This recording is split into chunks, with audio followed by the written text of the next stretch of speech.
During the Great Depression, which I'm old enough to remember, there was, and most of my family were unemployed working class, there wasn't, it was bad, you know, much worse subjectively than today, but there was an expectation that things were going to get better.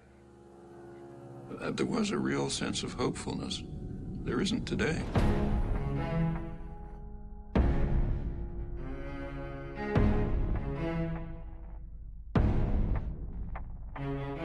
Inequality is really unprecedented. I mean, if you look at total inequality, it's like the worst periods of American history.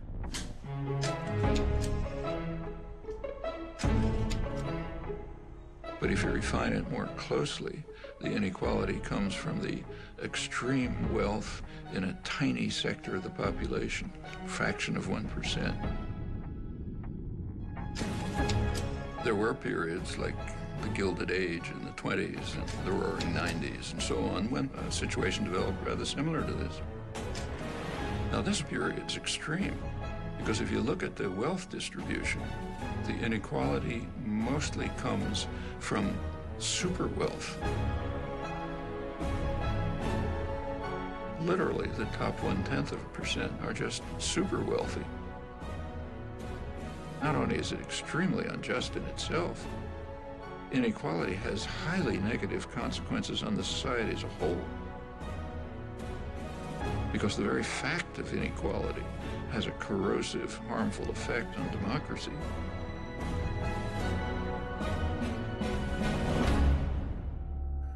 You opened by talking about the American dream.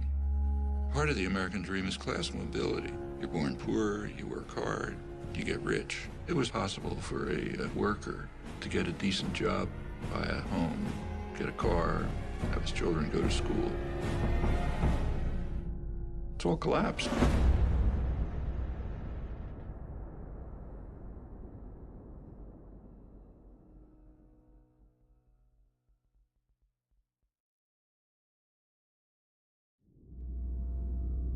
Imagine yourself in an outside position, looking from Mars. What do you see?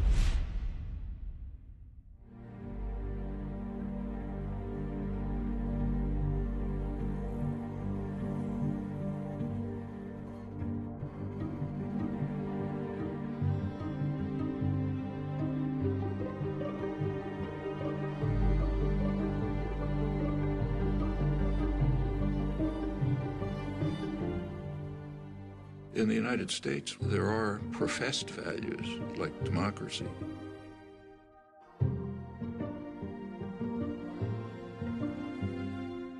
In a democracy, public opinion is going to have some influence on policy. And then the government carries out actions determined by the population. That's what democracy means. It's important to understand that privileged and powerful sectors have never liked democracy, and for very good reasons. Democracy puts power into the hands of the general population and takes it away from them. Well, it's kind of a principle of concentration of wealth and power.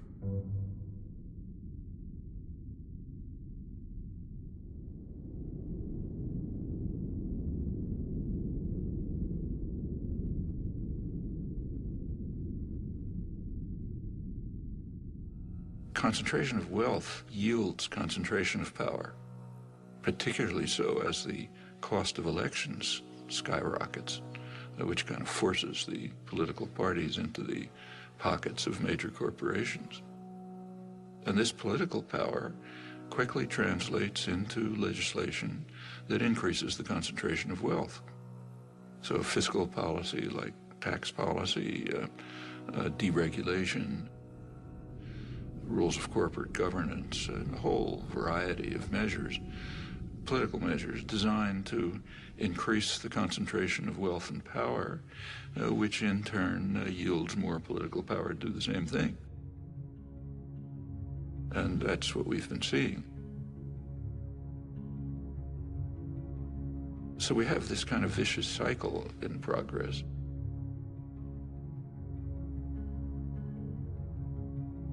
Actually, it is so traditional that it was described by Adam Smith in 1776. You read the famous Wealth of Nations. He says in England, the principal architects of policy are the people who own the society, in his day, merchants and manufacturers. And they make sure that their own interests are very well cared for, however grievous the impact on the people of England or others. Now, it's not merchants and manufacturers, it's financial institutions and multinational corporations. The people who Adam Smith called the masters of mankind, and they're following the vile maxim, all for ourselves and nothing for anyone else. They're just going to pursue policies that benefit them and harm everyone else. And in the absence of a general popular reaction, that's pretty much what you'd expect.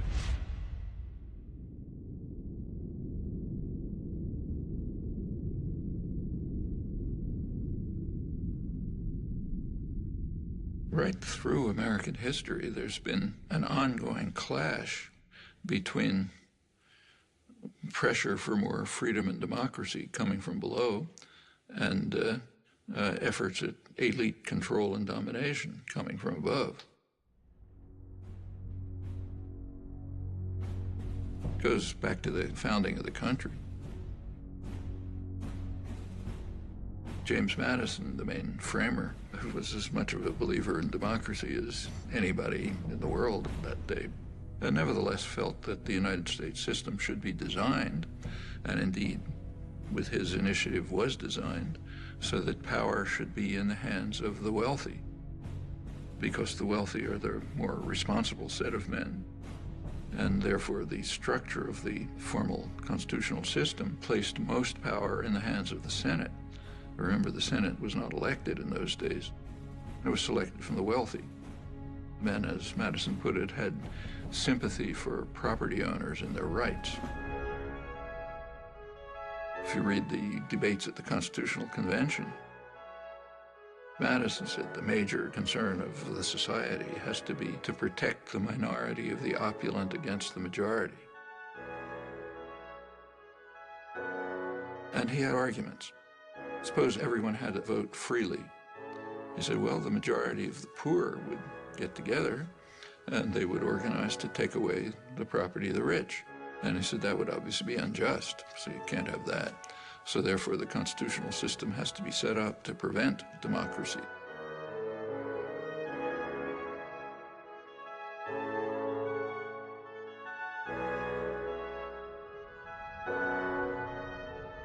Which is of some interest that this debate has a hoary tradition, goes back to the first major book on political systems, Aristotle's Politics. He says of all of them, the best is democracy, but then he points out exactly the flaw that Madison pointed out. If Athens were a democracy for free men, the poor would get together and take away the property of the rich. Well, same dilemma, they had opposite solutions. Aristotle proposed what we would nowadays call a welfare state. He said, try to reduce inequality.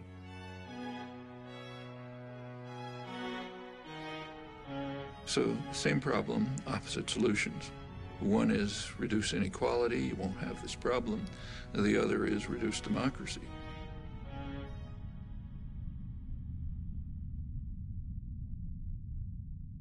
If you look at the history of the United States, it's a constant struggle between these two tendencies. A democratizing tendency that's mostly coming from the population, a pressure from below, and you get this constant battle going on, periods of regression, periods of progress. The 1960s, for example, were a period of significant democratization.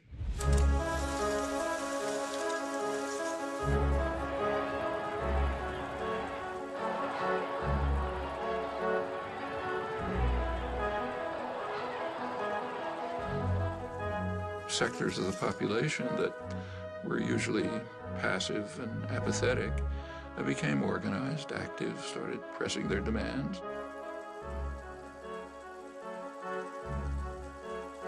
and they became more and more involved in decision-making, activism, and so on.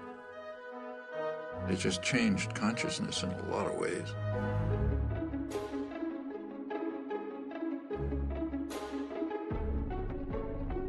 Minority rights. If democracy means freedom, why aren't our people free? Right. If democracy means justice, why don't we have justice? Right. If democracy means equality, why don't we have equality? Women's rights.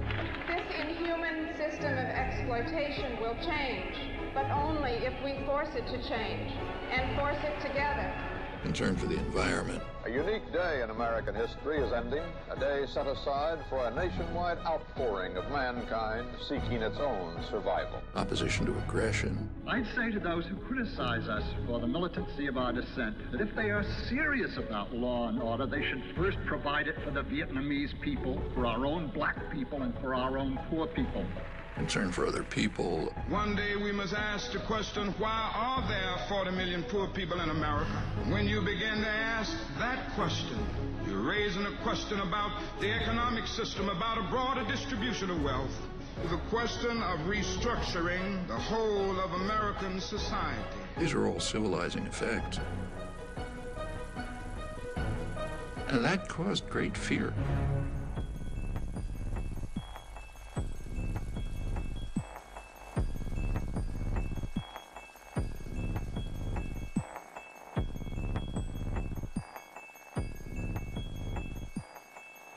I hadn't anticipated the power of, I should have, but I didn't anticipate the power of the reaction to the civilizing effects of the 60s. I did not anticipate the strength of the reaction to it. The backlash.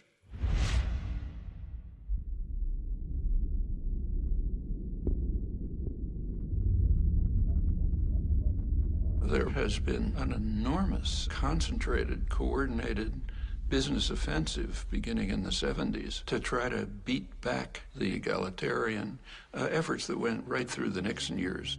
You see it in many respects.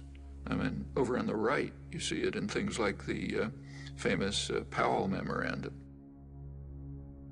sent to the Chamber of Commerce, the major business lobby, by later Supreme Court Justice Powell, warning them that business is losing control over the society.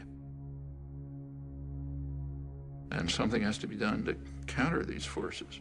Of course, he puts it in terms of defense, defending ourselves against outside power.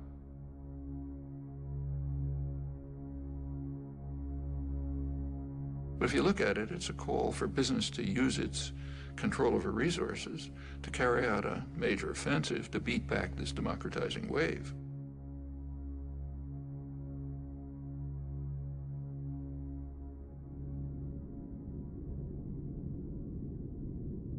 Over on the liberal side, there's something exactly similar.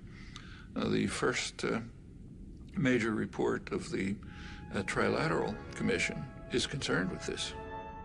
It's called the Crisis of Democracy. Trilateral Commission is liberal internationalists. Their flavor is indicated by the fact that they pretty much staffed the Carter administration. They were also appalled by the democratizing tendencies of the 60s and thought we have to react to it. They were concerned that there was an excess of democracy developing. Previously passive and obedient parts of the population, what are sometimes called the special interest, were beginning to organize and try to enter the political arena. And they said that imposes too much pressure on the state. It can't deal with all these pressures. So therefore they have to return to passivity and become depoliticized. They were particularly concerned with what was happening to young people. The young people are getting too free and independent. None of us will begin any violence. If there's any violence, it will be because of the police. The way they put it, there's a failure on the part of the schools, the universities, and churches, the institutions responsible for the indoctrination of the young. Their phrase, not mine.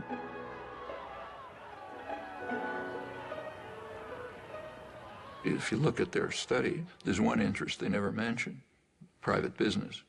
And that makes sense. They're not special interests. They're the national interest, kind of by definition. So they're okay. They're allowed to, have lobbyists buy campaigns, staff the executive, make decisions. That's fine. But it's the rest, the special interests, the general population, who have to be subdued.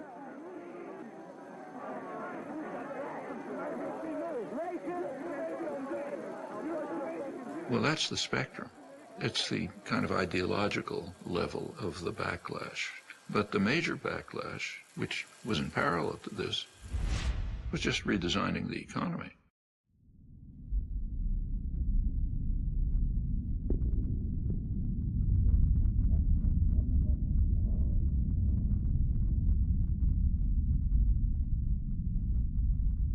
Since the 1970s, there's been a concerted effort on the part of the masters of mankind, the owners of the society, to shift the economy in two crucial respects.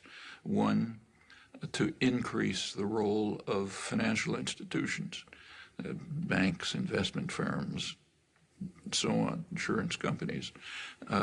By 2007, right before the latest crash, they had literally 40% of corporate profits, far beyond anything in the past.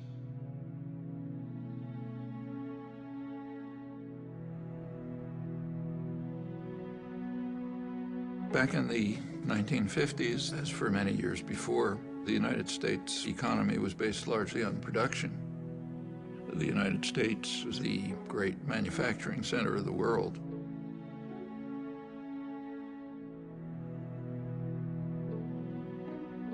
Financial institutions used to be a relatively small part of the economy, and their task was to distribute unused assets, like, say, bank savings, to productive activity. The bank always has on hand a reserve of money received from the stockholders and depositors.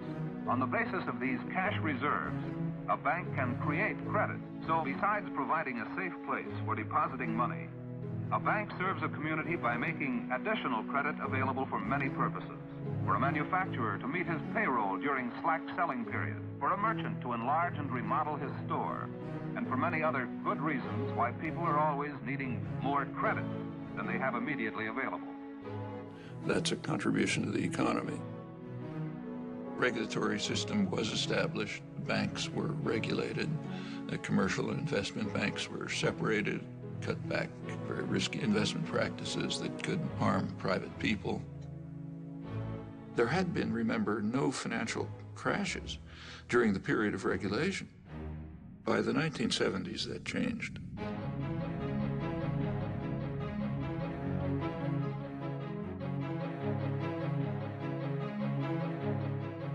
You started getting a huge increase in the flows of speculative capital, just astronomically increased. Enormous changes in the financial sector, from traditional banks to risky investments, complex financial instruments, money manipulations, and so on. Increasingly, the business of the country isn't production, at least not here. The primary business here is business. You can even see it in the choice of directors. So a director of a major American corporation back in the 50s and the 60s was very likely to be an engineer, somebody who graduated from a place like MIT, maybe industrial management. More recently, the directorship and the top managerial positions are people who came out of business schools, learned financial trickery of various kinds, and so on. By the 1970s, say General Electric could make more profit playing games with money than you could by producing in the United States. We have to remember that General Electric is substantially a financial institution today. It makes half its profits just by moving money around in complicated ways. And it's very unclear that they're doing anything that's of value to the economy. So that's one phenomenon, what's called financialization of the economy. Going along with that is the offshoring of production.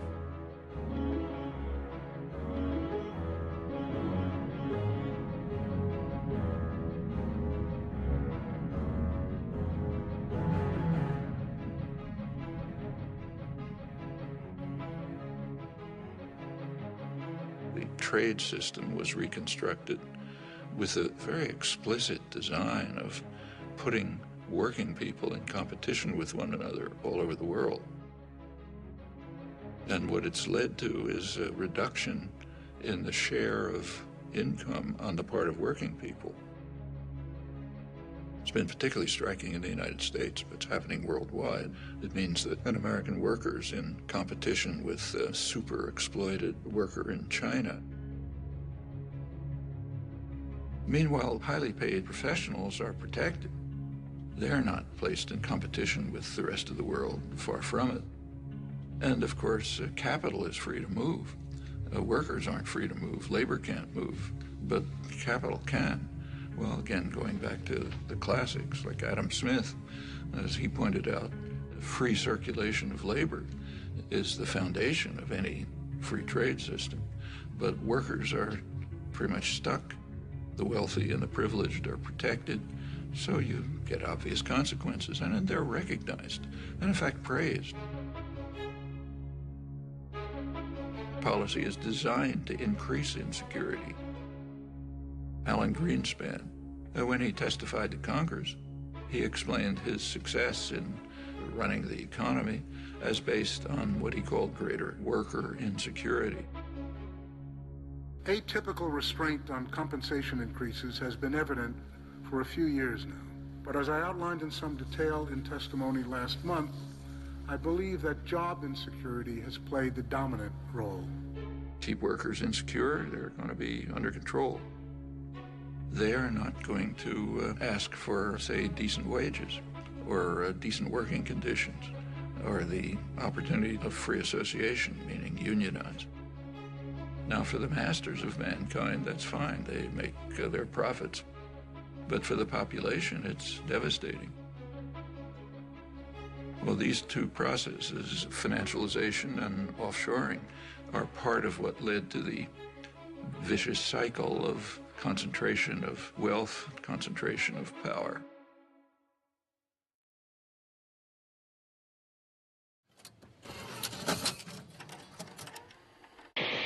I'm Noam Chomsky. I'm on the faculty at MIT, and I've been getting more and more heavily involved in anti-war activities for the last few years.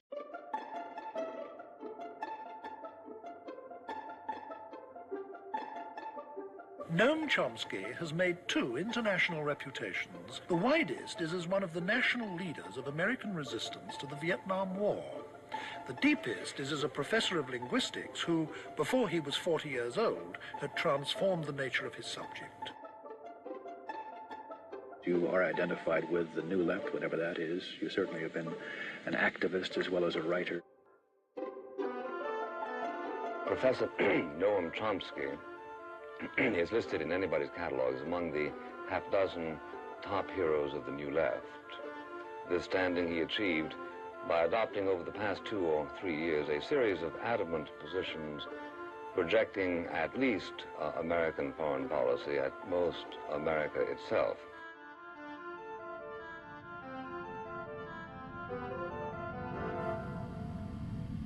Well, actually, this notion, anti-American, is quite an interesting one. It's actually a totalitarian notion. It isn't used in free societies. So if someone in, say, Italy is criticizing Berlusconi or the corruption of the Italian state and so on, they're not called anti-Italian.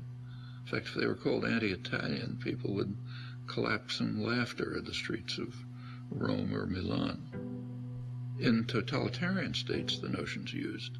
So in the old Soviet Union, dissidents were called anti-Soviet. That was the worst condemnation. In the Brazilian military dictatorship, they were called anti-Brazilian. Now, it's true that in just about every society, critics are maligned, are mistreated, different ways depending on the nature of the society.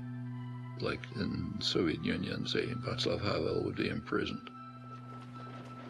In a U.S. dependency like El Salvador at the same time, his counterparts would have their brains blown out by U.S.-run state terrorist forces. In other societies, they're just condemned or vilified and so on. And in the United States, yeah, there are one of the terms of abuse is anti-American. There's a couple of others, like, Marxist. There's an array of terms of abuse. But in the United States, you have a very high degree of freedom. And so if you're vilified by some commissars, who cares? You go on and do your work anyway. These concepts only arise in a culture where if you criticize state power, and by state I mean more generally, not just government, but state corporate power, if you criticize concentrated power, you're against the society, you're against the people. That's quite striking that it's used in the United States. In fact, as far as I know, the only democratic society where the concept isn't just ridiculed. And it's a sign of elements of the elite culture which are quite ugly.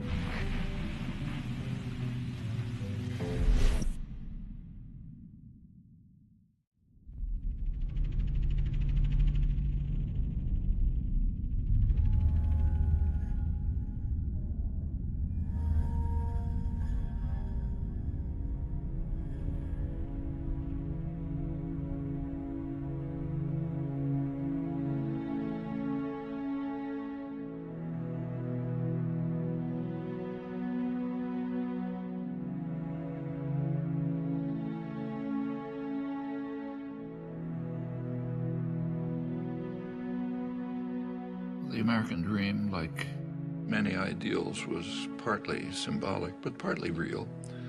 So in the 1950s and 60s, say, there was the biggest growth period in American economic history.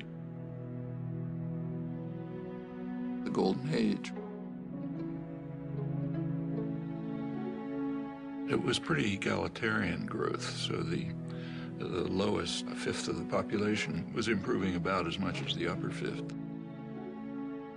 And there were some welfare state measures which improved life for much of the population. It was, for example, possible for a black worker to get a decent job in an auto plant, buy a home, get a car, have his children go to school, and so on, and the same across the board. When the U.S. was primarily a manufacturing center, it had to be concerned with its own consumers. Here, famously, Henry Ford raised the salary of his workers so they'd be able to buy cars.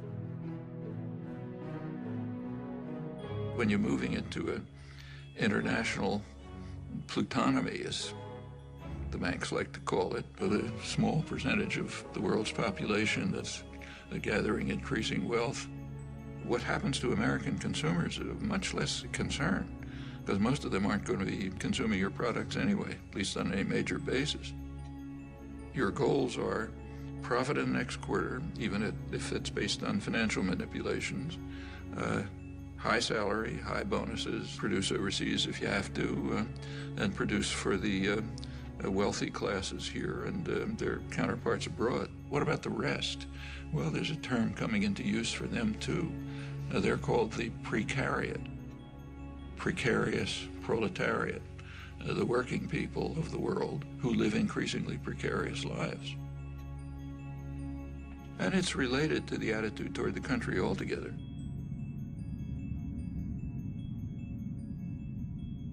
During the period of great growth of the economy, 50s and 60s, but in fact earlier, taxes on the wealthy were far higher. Corporate taxes were much higher. Taxes on dividends were much higher. Simply taxes on wealth were much higher. The tax system has been redesigned so that the taxes that are paid by the very wealthy are reduced, and correspondingly the tax burden on the rest of the population's increased.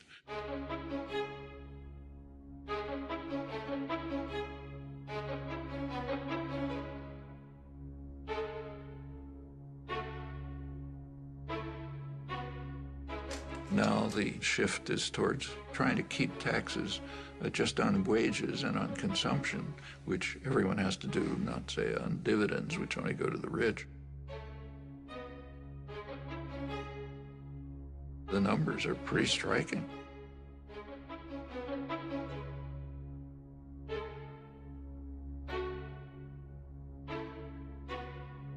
there's a pretext.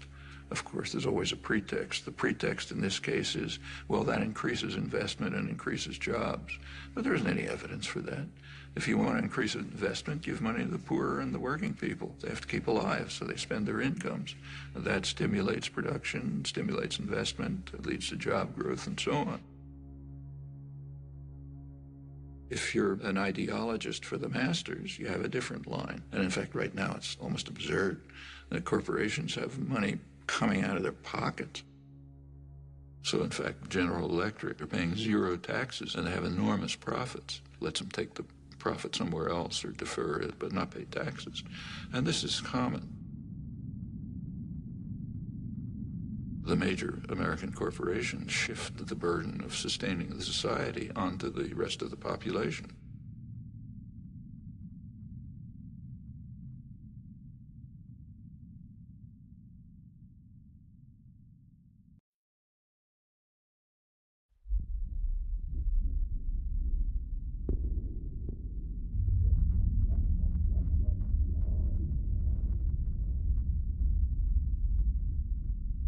Solidarity is quite dangerous. From the point of view of the masters, you're only supposed to care about yourself and not about other people. This is quite different from the people they claim are their heroes, like Adam Smith, who based his whole approach to the economy on the principle that sympathy is a fundamental human trait.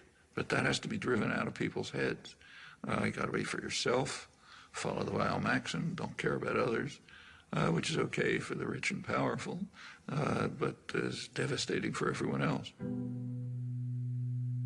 Well, you know, it's taken a lot of effort to try to drive these basic human emotions out of people's heads. And we see it today in policy formation. For example, in the attack on Social Security. Social Security is based on a principle. It's based on a principle of solidarity. Solidarity, caring for others. Social Security means I pay payroll taxes so that the widow across town can get something to live on. For much of the population, that's what they survive on.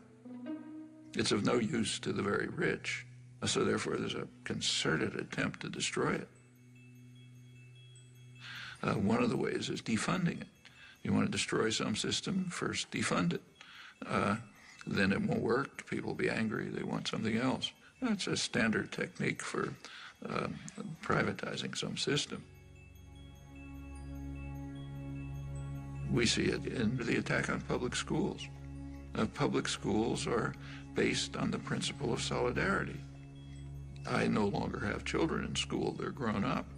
But the principle of solidarity says, I happily pay taxes so that the kid across the street can go to school.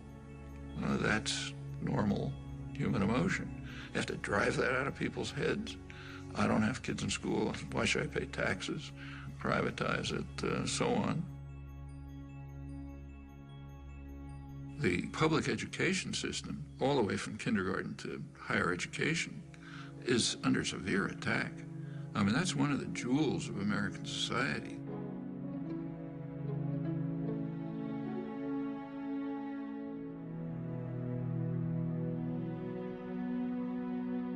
You go back to the golden age again, the great growth period in the 50s and 60s. A lot of that is based on free public education. One of the results of the Second World War was the GI Bill of Rights, which enabled veterans, and remember that's a large part of the population, and to go to college. They wouldn't have been able to otherwise. They essentially got free education. Where a community, state, or nation courageously invests a substantial share of its resources in education, the investment invariably is returned in better business and a higher standard of living. The U.S. was way in the lead in developing extensive mass public education at every level. By now, more than half the states, most of the funding for the colleges comes from tuition, not from the state. That's a radical change, and that's a terrible burden on students. It means that students, if they don't come from very wealthy families, they're going to leave college with big debts. And if you have a big debt, you're trapped. I mean, maybe you wanted to become a public interest lawyer, but you're going to have to go into a corporate law firm to pay off those debts. And by the time you're part of the culture, you know, you're not going to get out of it again. And that's true across the board. In the 1950s, it was a much poorer society than it is today, but nevertheless could easily handle essentially free mass higher education. Today, a much richer society claims doesn't have the resources for it. That's just what's going on right before our eyes. That's the general attack on principles that, I mean, not only are they humane, they're the basis of the prosperity and health of this society.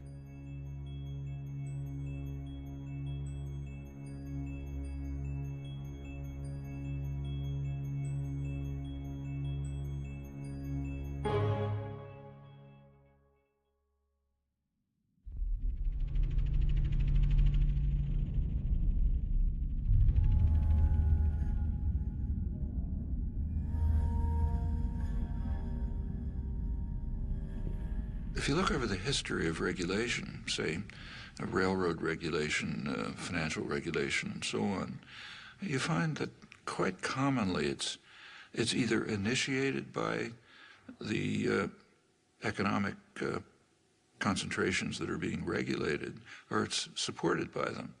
And the reason is because they know that sooner or later they can take over the regulators. And it ends up with what's called regulatory capture.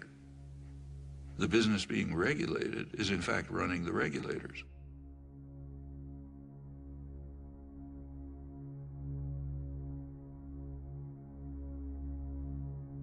Bank lobbyists are actually writing the laws of financial regulation.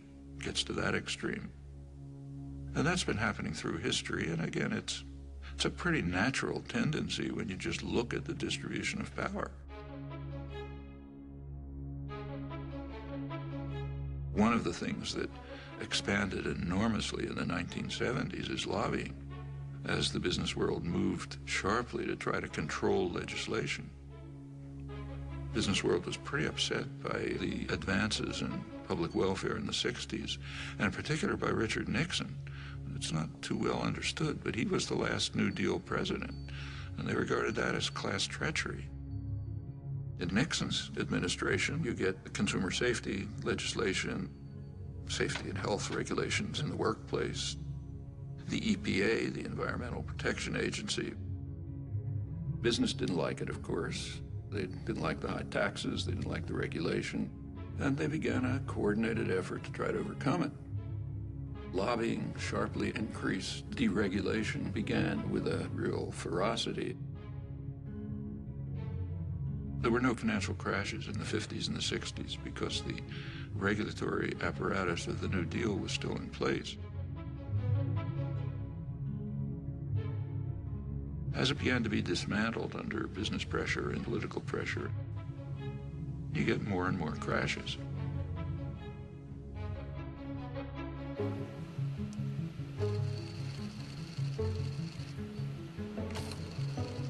And it goes on right through the years.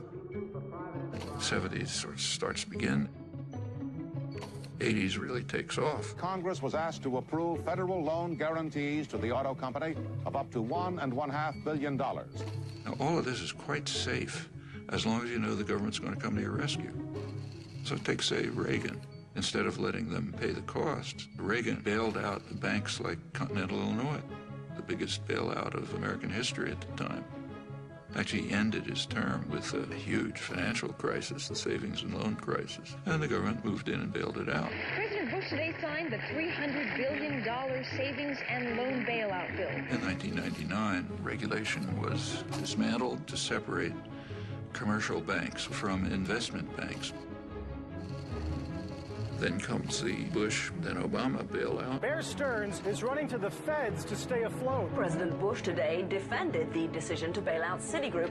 Fannie Mae and Freddie Mac have asked for a total of $3 billion more. This bailout could get much bigger, signaling deepening troubles for the U.S. economy. and they're building up the next one.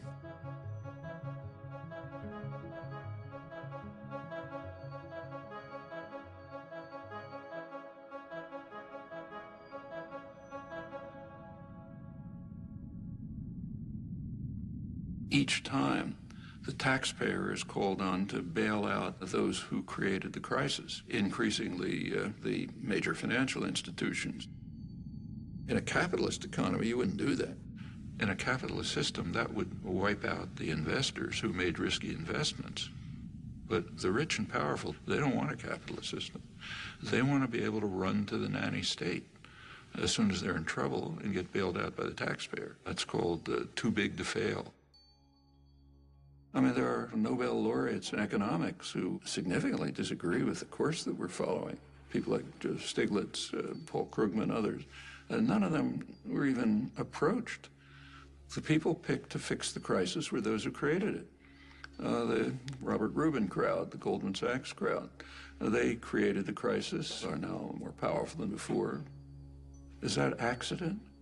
Well, not when you pick those people to create an economic plan. I mean, what do you expect to happen? Meanwhile, for the poor, let market principles prevail. Don't expect any help from the government. The government's the problem, not the solution, and so on. That's essentially neoliberalism. And it has this dual character, which goes right back in economic history. One set of rules for the rich, opposite set of rules for the poor. There's nothing surprising about this. It's exactly the dynamics you'd expect. And if the population allows it to proceed, it's just going to go on and on like this until the next crash, which is so much expected that credit agencies, which kind of evaluate the status of firms, are now counting into their calculations the taxpayer bailout that they expect to come after the next crash, which means that the beneficiaries of these credit ratings, like the big banks, they can borrow money more cheaply, they can push out smaller competitors, and you get more and more concentration. Everywhere you look, policies are designed this way, which should come as absolutely no surprise to anyone. That's what happens when you put power into the hands of a narrow sector of wealth, which is dedicated to increasing power for itself, just as you'd expect.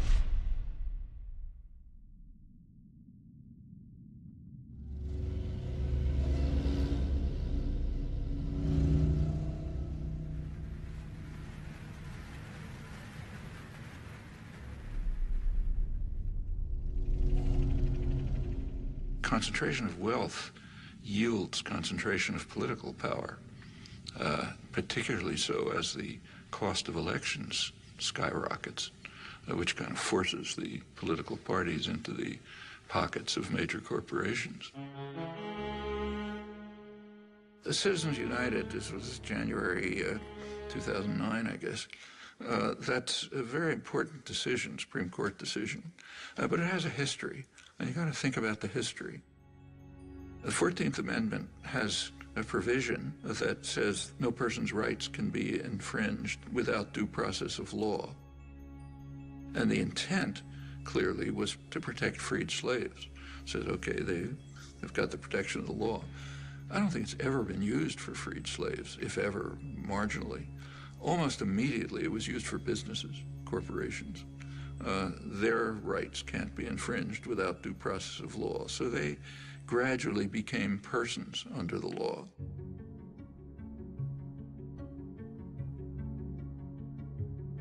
Corporations are state-created legal fictions. Maybe they're good, maybe they're bad, but to call them persons is kind of outrageous. So they got personal rights back about a century ago, and that extended through the 20th century. They give corporations rights way beyond what persons have. So if, say, General Motors invests in Mexico, they get national rights, the rights of a Mexican business. While the notion of person was expanded to include corporations, it was also restricted. If you take the 14th Amendment literally, then no undocumented alien can be deprived of rights if they're persons. Undocumented aliens who are living here and building your buildings, cleaning your lawns, and so on, they're not persons. But General Electric is a person, an immortal, super powerful person. This perversion of the elementary morality and the obvious meaning of the law is quite incredible. In the 1970s, the courts decided that money is a form of speech. Buckley versus Valeo. And then you go on through the years to Citizens United, which says that the right of free speech of corporations, namely spend as much money as they want, can't be curtailed. Take a look at what that means. It means that corporations, which anyway have been pretty much buying elections, are now free to do it with virtually no constraint. That's a tremendous attack on the residue of democracy. It's very interesting to read the rulings, like Justice Kennedy's swing vote. His ruling said, well, look, after all, CBS is given freedom of speech. They're a corporation. Why shouldn't General Electric be free to spend as much money as they want? I mean, it's true that CBS is given freedom of speech, but they're supposed to be performing a public service. That's why. That's what the press is supposed to be. General Electric is just trying to make money for the chief executive and some of the shareholders. It's an incredible decision, and it puts the country in a position where business power is greatly extended beyond what it always was. This is part of that vicious cycle.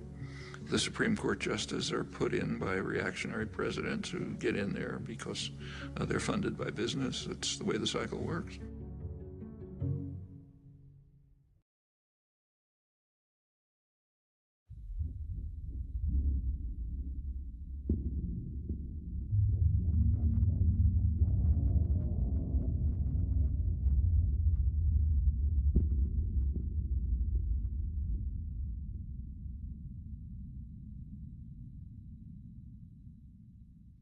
There is one organized force which traditionally, plenty of flaws, but with all its flaws, it's been in the forefront of efforts to improve the lives of the general population. That's organized labor. It's also a barrier to corporate tyranny. So it's the one barrier to this vicious cycle going on, which does lead to corporate tyranny.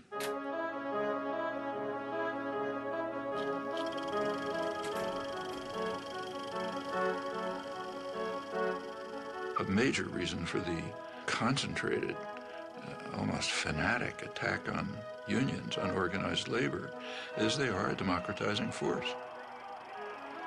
They provide a barrier that defends workers' rights, but also popular rights generally.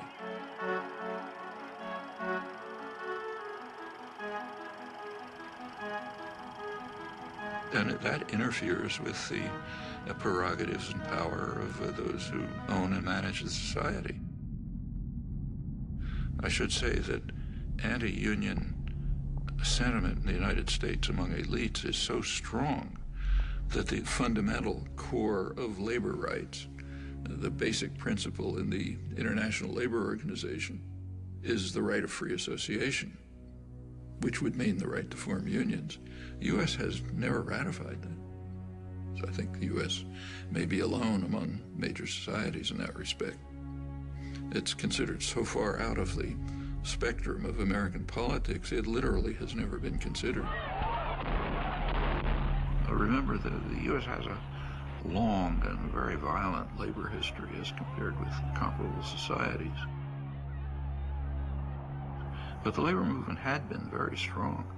By the 1920s, in a period not unlike today, it was virtually crushed. The truck driver strike was climaxed by severe riot with many casualties. Open warfare rages through the streets of the city as 3,000 Union pickets battle 700 police. Guns, tear gas, clubs, and fists bring injuries to more than 80 persons and cause the death of 2.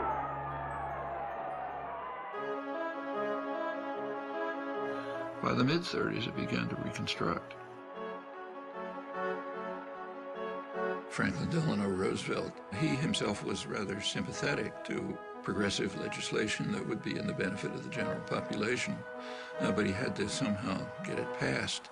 So he informed labor leaders and others, force me to do it. What he meant is go out and demonstrate, organize, protest, develop the labor movement.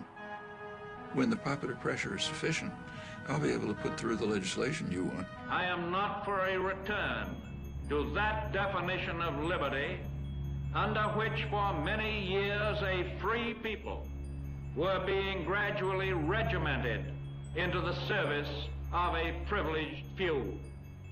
I prefer that broader definition of liberty. So there was a kind of a combination of a sympathetic government and, by the mid-30s, very substantial popular activism.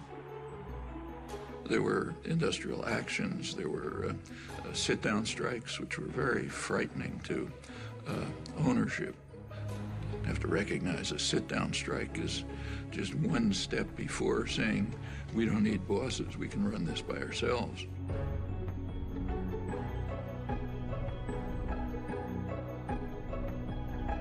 And business was appalled.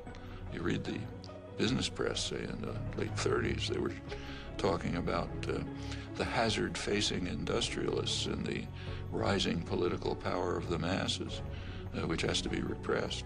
Things were on hold during the Second World War, but immediately after the Second World War, the business offensive began in force. Taft-Hartley Act.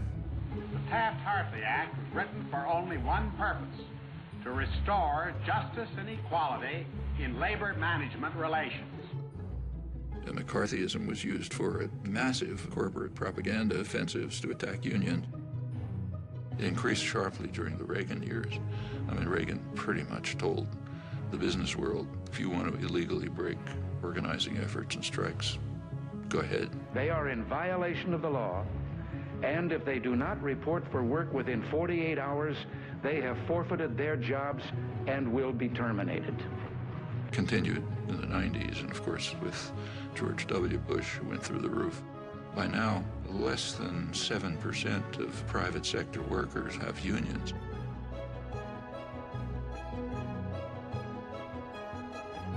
The effect is that the usual counterforce to an offensive by our highly class-conscious business class has dissolved. Now, if you're in a position of power, you want to maintain class consciousness for yourself, but eliminate it everywhere else. You go back to the 19th century, in the early days of the Industrial Revolution in the United States, working people were very conscious of this. They, in fact, overwhelmingly regarded wage labor as not very different from slavery, different only in that it was temporary. In fact, it was such a popular idea, that was a slogan of the Republican Party. Well, that was a very sharp class consciousness in the interests of power and privilege. It's good to drive those ideas out of people's heads.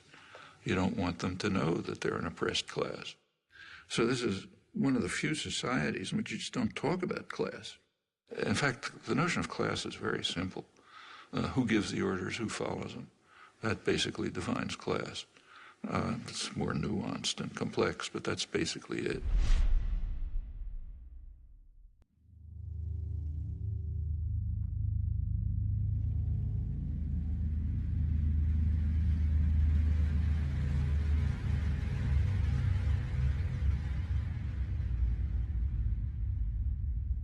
The public relations industry, the advertising industry, which is dedicated to creating consumers, it's a phenomenon that developed in the freest countries, in Britain and the United States. And the reason is pretty clear. It became clear by, say, a century ago, that it was not going to be so easy to control the population by force. Too much freedom had been won. Labor organizing, parliamentary labor parties in many countries, women started to get the franchise and so on. So you had to have other means of controlling people. And it was understood and expressed that you have to control them by control of beliefs and attitudes.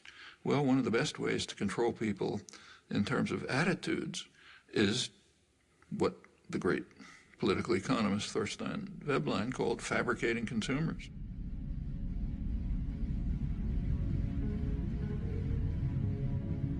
If you can fabricate wants, make obtaining things that are just about within your reach the essence of life, they're going to be trapped into becoming consumers. You read the business press, say, 1920s, it talks about the need to direct people to the superficial things of life, like fashionable consumption, and that'll keep them out of our hair. You find this doctrine all through progressive intellectual thought, like Walter Lippmann, the major progressive intellectual of the 20th century. He wrote famous progressive essays on democracy, in which his view was exactly that. The public must be put in their place so that the responsible men can make decisions without interference from the bewildered herd. They're to be spectators, not participants, then you get a properly functioning democracy. Straight back to Madison and on to Powell's memorandum and so on. And the advertising industry just exploded with this as its goal, fabricating consumers.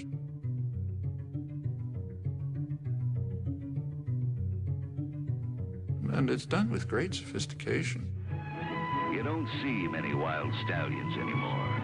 He's one of the last of a wild and very singular breed. Come to Marlboro country. The ideal is what you actually see today,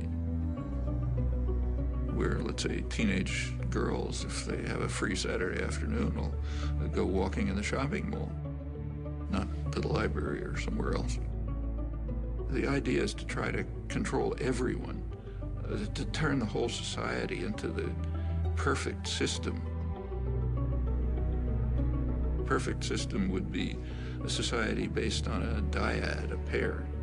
The pair is you and your television set, or maybe now you and the internet, in which that presents you with what the proper life would be, what kind of gadgets you should have. And you spend your time and effort gaining those things which you don't need and you don't want, and maybe you'll throw them away. But that's the measure of a decent life. What we see is in, say, advertising on television. If you've ever taken an economics course, you know that markets are supposed to be based on informed consumers making rational choices. Well, if we had a system like that, a market system, then a television ad would consist of, say, General Motors putting up information saying, here's what we have for sale. That's not what an ad for a car is. An ad for a car is a football hero, an actress, the car doing some crazy thing like going up a mountain or something. The point is to create uninformed consumers who will make irrational choices. That's what advertising is all about. And when the same institutions, PR system, runs elections, they do it the same way.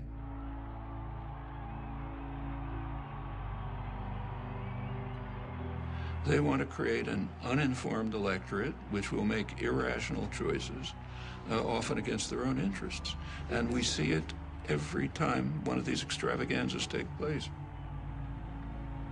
Right after the election, President Obama won an award from the advertising industry for the best marketing campaign, and it wasn't reported here. If you go to the international business press, executives were euphoric.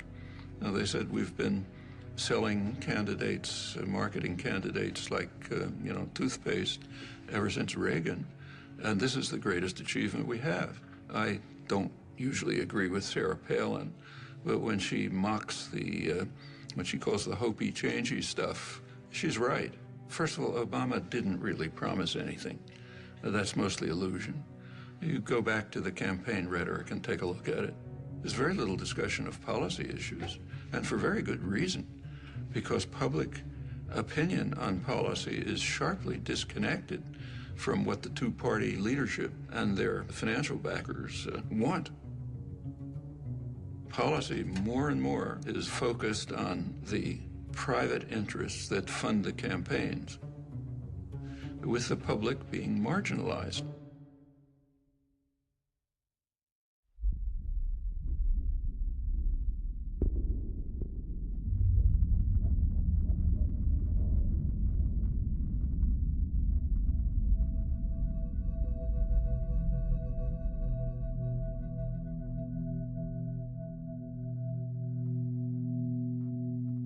Leading political scientists, Martin Gilens, came out with a study of the relation between public attitudes and public policy. And what he shows is that about 70% of the population has no way of influencing policy.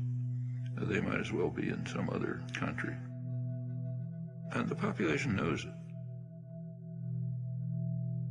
What it's led to is a population that's angry, frustrated, hates institutions. It's not acting constructively to try to respond to this. There is popular mobilization and activism, but in very self-destructive directions. It's taking the form of unfocused anger, attacks on one another, and on vulnerable targets. That's what happens in cases like this. It is corrosive of social relations, but that's the point. The point is to make people hate and fear each other and look out only for themselves and don't do anything for anyone else. One place you see it strikingly is on April 15th.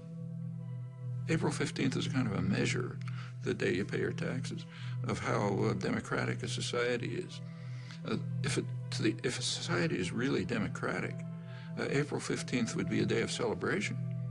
It's a day when the population gets together, decides to fund the programs and activities that they have formulated and agreed upon. What could be better than that?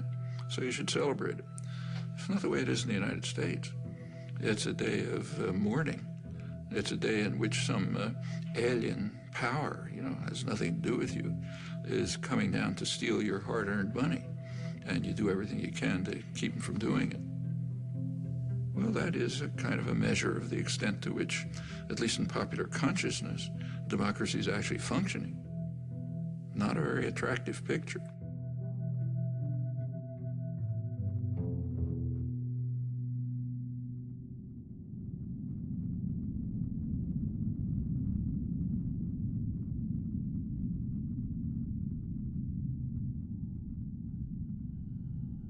The tendencies that we've been describing within American society, unless they're reversed, it's going to be an extremely ugly society. I mean, a society that's based on Adam Smith's vile maxim, all for myself, nothing for anyone else.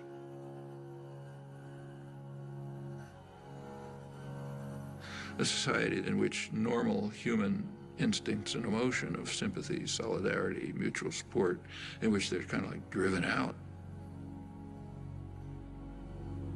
That's a society so ugly, I don't even know who'd want to live in it. I wouldn't want my children to. If the society is based on control by private wealth, it will reflect the values that it in fact does reflect. The value that is greed and the desire to maximize personal gain at the expense of others. Now, any society, maybe a small society based on that principle is ugly, but it can survive. A global society based on that principle is headed for massive destruction.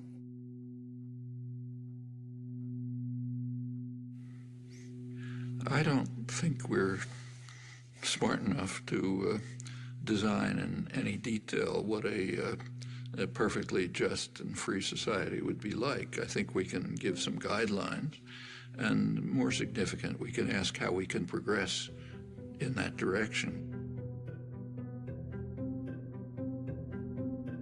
John Dewey, the leading social philosopher in the late 20th century, he argued that until all institutions, production, commerce, media, unless they're all under participatory democratic control, we will not have a functioning democratic society.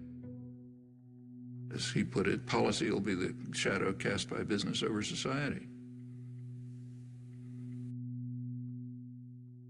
Well, that's essentially true.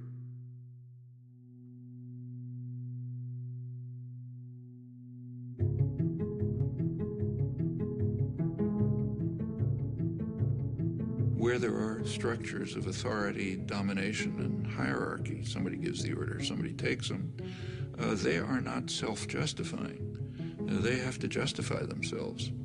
They have a burden of proof to meet.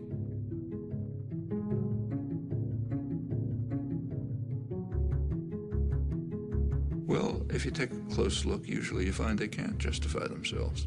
If they can't, we ought to be dismantling them, trying to expand the domain of freedom and justice by dismantling that form of illegitimate authority.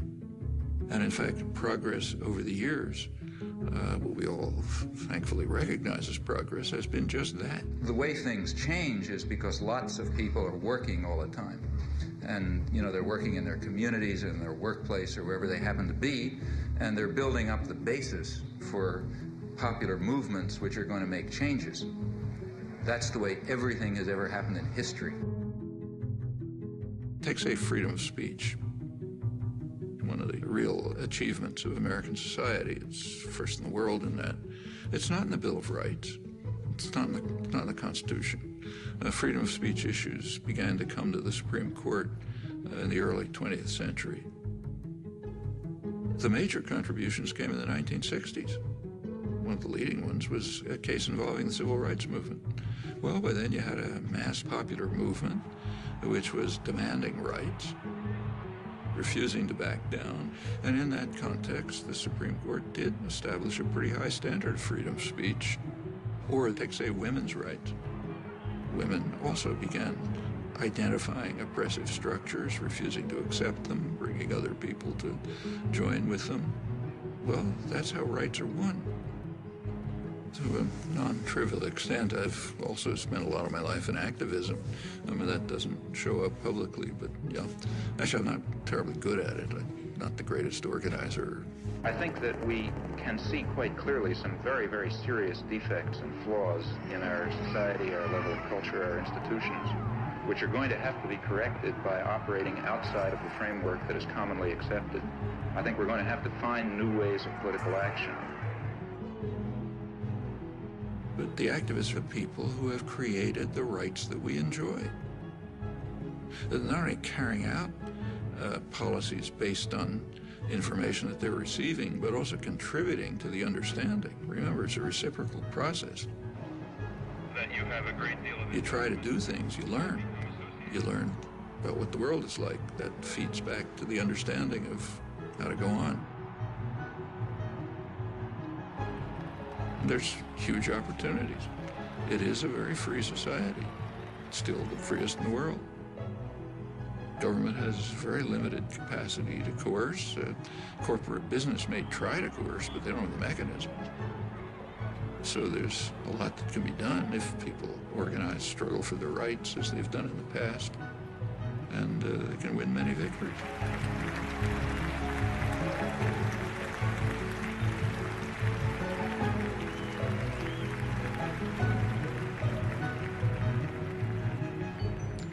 Well, my close friend for many years, late Howard Zinn, to put it in his words, that what matters is the countless small deeds of unknown people who lay the basis for the significant events that enter history. They're the ones who've done things in the past. They're the ones who'll have to do it in the future.